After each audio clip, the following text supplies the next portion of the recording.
What strikes you here in the prosecution's case?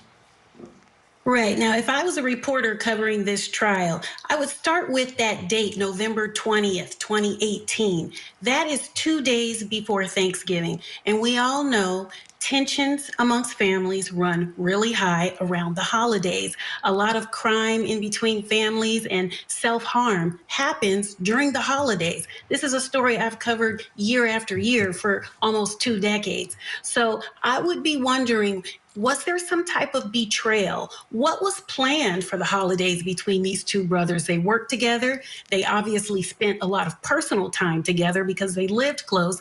But what was going on in the family dynamics to cause the oldest brother to shoot his younger brother on his front lawn? So there's something there that's not being told, and I would want that to come out in court.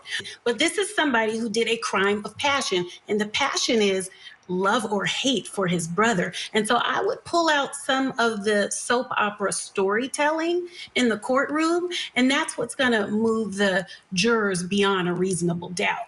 And I do want to point out there are 2 cases for where I'm from. Vinnie, you mentioned New Jersey. Well, down here in Montgomery County, Maryland, we had mansion murders in Potomac, and beautiful neighborhood, very, very similar to the one that Paul and Keith lived in. And you are not safe just because you live in a big, beautiful neighborhood. I want people to know that, your viewers. Big, beautiful homes doesn't mean character and that you're free of crime. It's all about the interpersonal dynamics, and that is what's going to spill out in the trial and tip the jurors over, if they're not already tipped over by the DNA evidence, the DVR, and the financial woes that the brothers were going through. Great analysis. Phil, you know the question I have is 4 a.m. How does he get his brother to come outside of his mansion at 4 a.m.?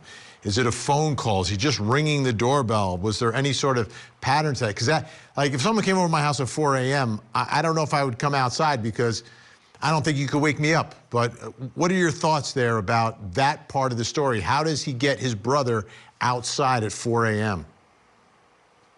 Well, I think Markette kind of hit it on the head. You got to look at this interpersonal connection with these guys.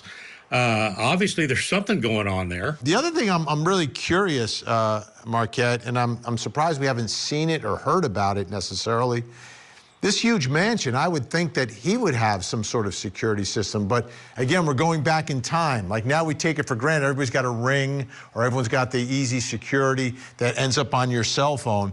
But going back to 2018, I don't know if it was exactly where it was, so maybe it's not as automatic. But that would be amazing evidence to have, because that's not, if his brother had a DVR that was recording stuff, my guess is they didn't have anything quite like we have today, where your security system and your cameras all end up on your phone or on the cloud. I will say, for a house like that, for insurance purposes, I'm sure their insurance company told them, if you have a surveillance camera, you save so many $100 per month. And then, like we just discussed, this is his brother calling him.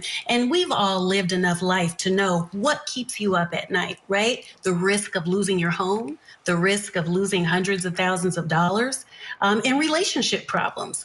And so I'm looking at this, having covered so many different crimes and court cases and just stories about people in a really bad place in their lives.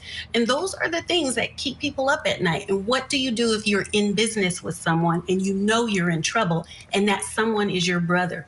You wake up at 3 o'clock in the morning and you call him, or maybe you go over to his house, and by the time you get there, it's 4 o'clock in the morning and his guard is down because he's known you his entire life.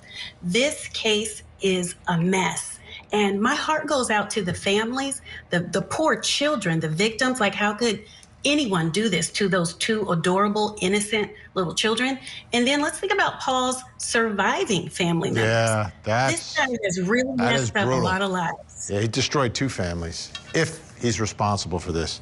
Big thank you, Phil Waters. Always great to see you. Markette Sheppard, thanks. Please come back. Coming up next. All right, here's the question. What's his defense?